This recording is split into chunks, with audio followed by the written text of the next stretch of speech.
사무엘상 강의 9번째 시간입니다. 주의 종이 듣겠나이다. 주의 종이 듣겠나이다 라는 제목으로 말씀을 나누겠습니다.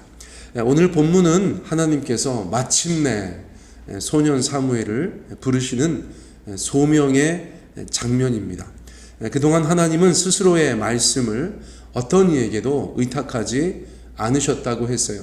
사사시대 끝자락에 아무에게도 그분의 말씀을 의탁하지 않으셨던 하나님이셨습니다. 그러나 앞으로는 이 사무엘을 통하여서 그 일을 행하실 작정이세요. 그저 한 사람의 나실인 정도로 성소에서 봉사하던 어린 사무엘은 이제 그 시대에 있어서 하나님과 가장 가까운 인물이 되는 것입니다. 더군다나 하나님의 말씀을 세상에 전파하는 하나님의 대언자, 선지자 노릇을 하게 되는 그런 사람이 되는 것이에요. 그런데 모든 일의 시작은 다 그렇듯이 사무엘도 그 시작은 무언가 많이 어설퍼 보입니다. 사무엘의 그런 모습이 저희 가운데 힘이 되기도 합니다. 자, 4절부터 저희가 한번 살펴보죠. 여호와께서 사무엘을 부르시는지라 그가 대답하되 내가 여기 있나이다 하고. 자, 4절에서 사무엘을 부르시는 여호와 하나님의 모습이 나타납니다. 분명히 부르셨어요. 그리고 분명히 들었어요.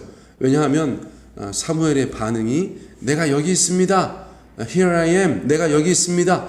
그렇게 응답하였기 때문입니다. 여기까지만 보면 모든 것이 순조롭게 느껴집니다. 그렇죠? 그런데 다음 구절을 보면 일이 아주 엉뚱하게 전개되고 있다는 것을 저희가 알게 됩니다. 자, 5절 말씀 보세요. 5절 말씀. 엘리에게로 달려가서 이르되 당신이 나를 부르셨기로 내가 여기 있나이다 하니 그가 이르되 나는 부르지 아니하였으니 다시 누우라 하는지라 그가 가서 누웠더니. 사무엘은 하나님께 반응하지 못하고 엉뚱하게도 엘리에게로 달려갑니다. 당신이 나를 부르셨기에 내가 여기 있나이다. 엘리는 시력을 거의 잃었다고 성경이 말씀하고 있죠. 그래서 사무엘을 비교적 가까이에 두고 시종 역할도 시켰던 것 같습니다. 지금 부름받아 나선 이 몸 사무엘이 얼마나 자연스럽게 엘리에게 가는지 보세요. 늘 그랬다고 저희가 생각할 수 있죠. 누군가가 사무엘아 사무엘아 잠결에 그렇게 부르니까 당연히 엘리 제사장님이 부르시는구나. 그래서 여기 있습니다 하고 쫓아가서 부르셔서 왔습니다. 그렇게 대답했는데 두 번째까지도 엘리는 내가 너를 부르지 않았다. 가서 누워라. 그렇게 얘기하는 것이죠. 그러니까 조금 이상하다 싶었겠죠. 그런데 두 번째니까 사무엘도 다시 자리에 가서 눕습니다. 어느 날 밤에 해프닝 정도로 생각할 수 있는 그런 일이 전개되고 있는 것인데 이제 3번 하나님께서 세 번째 사무엘을 부르시니까 이것이 무엇인가 특별한 일이다라는 것을 사람들이 인지하기 시작해요. 자, 6절 말씀 보세요. 여호와께서 다시 사무엘을 부르시는지라 사무엘이 일어나 엘리에게로 가서 이르되 당신이 나를 부르셨기로 내가 여기 있나이다 하니 그가 대답하되 내 아들아 내가 부르지 아니하였으니 다시 누우라 하니라. 그렇죠? 계속해서 그런 일들이 반복되고 있어요. 다시 불렀을 때에도 사무엘 입장에서는 그렇게밖에 반응할 수가 없는 것이죠. 그렇죠? 사무엘도 엘리도 서로 짜증이 나는 그런 상황이 아니었을까 그렇게 생각이 되어집니다. 자, 그런데 왜 이런 일들이 자꾸 반복되는지 7절에서 말씀해 주고 있어요. 7절에서 뭐라고 말씀하고 있죠? 사무엘이 아직 여호와를 알지 못하고 여호와의 말씀도 아직 그에게 나타나지 아니한 때였다. 두 번이나 지금 그렇게 반복하였죠. 사무엘이 아직 여호와를 알지 못하고 여호와의 말씀도 아직 그에게 나타나지 않았기 때문에 이런 일이 벌어졌다는 것입니다. 사무엘이 아직 여호와를 알지 못한다. 물론 나중에는 여호와를 아주 잘 아는 사람이 될 것입니다. 하지만 아직은 아니라는 것이에요. 어릴 때부터 하나님께 드려지고 지금은 제사를 섬기고 있고 언약궤가 있는 전에서 잠을 청하고 제사장의 시종처럼 살고 있어도 아직은 여호와를 알지 못하는 사무엘일 뿐이라는 것이에요. 어쩌면 하나님에 대해서는 알고 있었을지도 모르겠어요. 그러나 인격적으로 하나님을 깊이 만나지는 못했다는 것입니다. 살아계신 하나님과의 만남은 아직이다. 그러므로 그럴 수 있다는 것이죠. 더욱이 여호와의 말씀도 아직 사무엘에게 나타나기 전이라는 것이에요. 역시 나중에는 사무엘이 하나님의 말씀을 그 누구보다 많이 받고 전하는 사람이 될 것입니다만 지금 이 첫 번째 하나님의 부르신 음성은 알아들을 길이 없었던 아직의 인생이었다는 것입니다. 자, 처음에는 그래서 누군가의 도움이 필요한 법입니다. 무엇이든지 처음 가는 길은 돕는 이가 있으면 수월해지는 것이죠. 그런데 현재 사무엘을 도울 수 있는 사람이 누가 있을까요? 놀랍게도 그 역할을 엘리가 감당합니다. 엘리가 그 역할을 감당하는 것이에요. 자, 8절 말씀 보세요. 여호와께서 세 번째 사무엘을 부르시는지라 그가 일어나 엘리에게로 가서 이르되 당신이 나를 부르셨기로 내가 여기 있나이다 하니 엘리가 여호와께서 이 아이를 부르신 줄을 깨달았다. 엘리는 세 번이나 곤히 자고 있는 자신을 깨우러 온 사무엘의 진정성이 느껴졌던 것 같아요. 그리고 세 번이나 똑같은 일이 반복되니까 직감했던 것 같아요.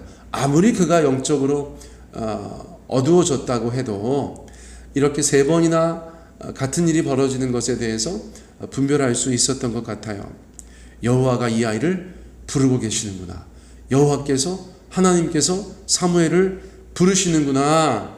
앞서 말씀드린 것처럼 눈이 어둡고 탐욕으로 비대해져 있고 때로는 우유부단하여 영적으로도 무능한 인물로 성경에서 묘사되고 있지만 적어도 이 상황에서 사무엘에게 도움이 될 만한 경험은 가지고 있는 엘리라는 것이에요. 지나온 세월을 모두 부정할 필요가 없는 것입니다. 엘리가 지금은 여러 가지 면에서 하나님이나 사람들이 볼 때 참 부족한 사람이지만 그런 경험은 있다는 것이죠. 그것은 알고 있는 것이에요. 어쩌면 자기도 과거에 언젠가 그렇게 부르심을 받은 적이 있을지 모르겠어요. 그렇죠? 자, 그러니까 지금 사무엘에게 가장 필요한 것이 이것이 엘리가 부른 것이 아니라 하나님이 부르신 것이다. 그것을 알려줄 사람이 필요한 거니까 엘리가 충분히 도움을 줄 수 있는 헬퍼가 된다는 것이에요. 자, 이처럼 어떤 사람의 어떠함이 누군가에게 큰 도움이 될 수 있음을 기억해야 합니다. 신앙의 선배로서 별로 내세울 것이 없다고 생각되어도 믿음의 후배들에게 어떤 결정적인 도움을 줄 수 있는 것이 바로 우리 모두라는 것이에요. 심지어 엘리도 그런 역할을 감당할 수 있었다면 우리 모두는 그런 축복의 통로가 될 수 있다는 것입니다. 저는 그런 생각이 들었어요. 그래서 엘리는 소년 사무엘에게 지금 가장 적절한 조언, 가장 필요한 조언을 해줄 수가 있었다는 것입니다. 다시 한번 강조해서 말씀드려요. 사랑하는 성도님들, 저나 여러분이나 누군가에게 물론 우리가 스스로 생각할 때 참 부족하다 그런 생각하지만 그러나 어떤 순간 누군가에게는 아주 결정적인 조언을 할 수 있는 그런 신앙의 경험을 가지고 있지 않습니까? 자, 주님께서 그러한 것을 또한 사용하시기를 간절히 소원해요. 사무엘에게 있어서 엘리의 그 조언은 오늘 이 밤만은 아주 결정적인 조언이었기 때문입니다. 자, 그래서 사무엘 입장에서는 당연히 엘리가 조언하는 대로 할 수밖에 없는 것이에요. 얼마나 두렵고 떨렸겠어요. 그렇죠? 자, 9절 엘리가 사무엘에게 이르되 가서 누웠다가 그가 너를 부르시거든 주의 종이 듣겠나이다 하라 하니 이에 사무엘이 가서 자기 처소에 누우니라. 야, 이 조언을 보세요. 가서 누웠다가 그가 너를 부르시거든. 사무엘 입장에서는 그가 누구예요? 엘리 아니고 제사장님 아니고 누가 저를 불러요? 그렇게 생각할 수 있겠죠. 그런데 그가 너를 부르시거든 뭐라고 대답하라. 주의 종이 듣겠나이다. 그렇게 얘기했다는 것이에요. 주의 종이 듣겠나이다 하라. 참 결정적인 말이거든요. 주의 종이 듣겠나이다 하라. 이제 하나님께서 말씀하시면 무조건 듣고 순종하는 종이 되어야 한다는 것을 그 고백을 통해서 가르쳐주고 있어요. 주의 종이 듣겠나이다. 여러분, 저희가 물론 교회 다니고 하나님 믿고 이 땅 가운데 살아가니까 주의 종이 듣겠습니다 이런 말을 할 때도 있죠. 저도 뭐 이런 얘기 많이 하죠. 하나님 앞에 주의 종이 듣겠습니다. 주여 말씀하소서. 주의 종이 듣겠나이다. 그런데 처음으로 이 고백을 하는 사무엘의 마음은 어땠겠어요? 그렇죠? 하나님에 대한 경외, 하나님에 대한 존경, 그분에 대한 사랑과 겸손이 있어야 주의 종이 듣겠나이다 라는 말을 할 수 있는 것입니다. 여러분, 가만히 한번 생각해 보세요. 하나님 앞에서 주의 종이 듣겠나이다. 주의 종이 듣겠나이다. 주의 종이 말씀하시면 듣고 순종하겠습니다 라는 그런 태도이거든요. 그렇죠? 이러한 고백이 하나님으로 하여금 말씀하게 한다. 그런 사실을 저희가 기억해야겠습니다. 아무도 듣는 사람 없어서 말씀하지 않으시는 하나님이신데 사무엘이 주의 종이 듣겠습니다. 말씀하십시오. 주의 종이 듣겠습니다.